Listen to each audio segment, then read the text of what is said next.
Hello and welcome back to Bamboo Works, where today we look at some IPOs coming from China's congested autonomous driving space.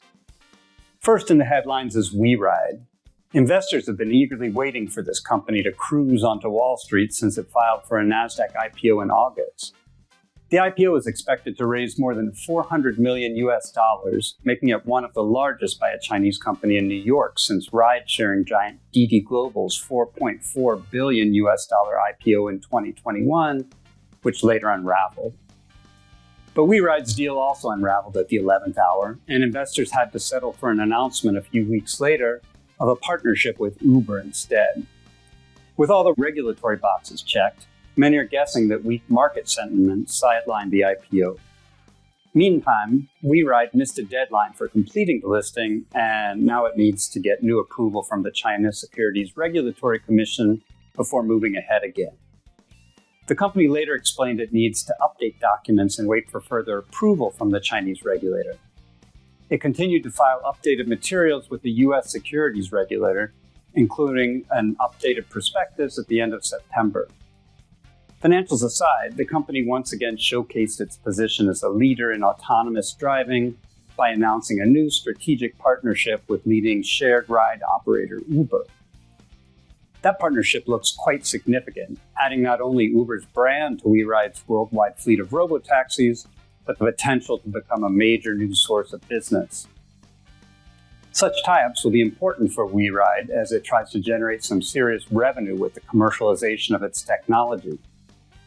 WeRide generated just $21 million in the first half of this year, which is hardly impressive for a company that was worth $5.1 billion at the time of its last fundraising.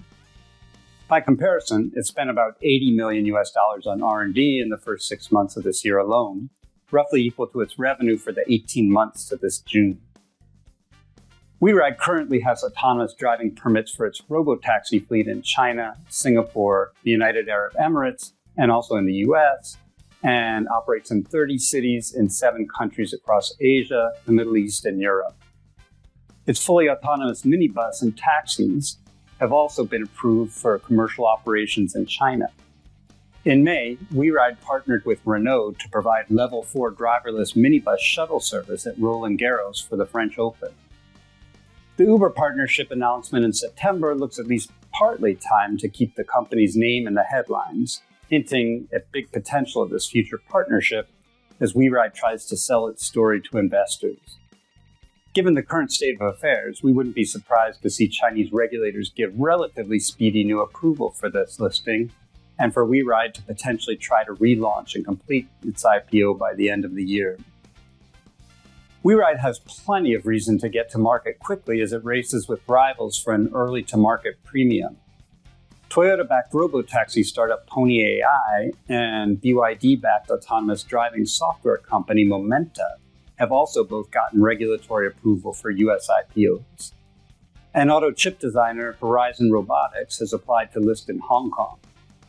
Some or all of these might soon join Hesai and Black Sesame on global stock markets, where competition is also intense with the autonomous driving arms of big names like Huawei, Baidu, Tesla, and Google. WeRide founder and CEO Tony Han says that 15 to 20 years from now, driving will be much like horse riding is today, basically a skill that's fun, but no longer a must-have. We also know that when that day finally arrives, many of the companies we've just mentioned may have driven into the history books. But we'll keep watching them for you nonetheless and bring you all the latest updates, not only in autonomous driving, but across all Chinese companies with strong potential. And don't forget to like, subscribe, and hit that notification bell. See you all next time.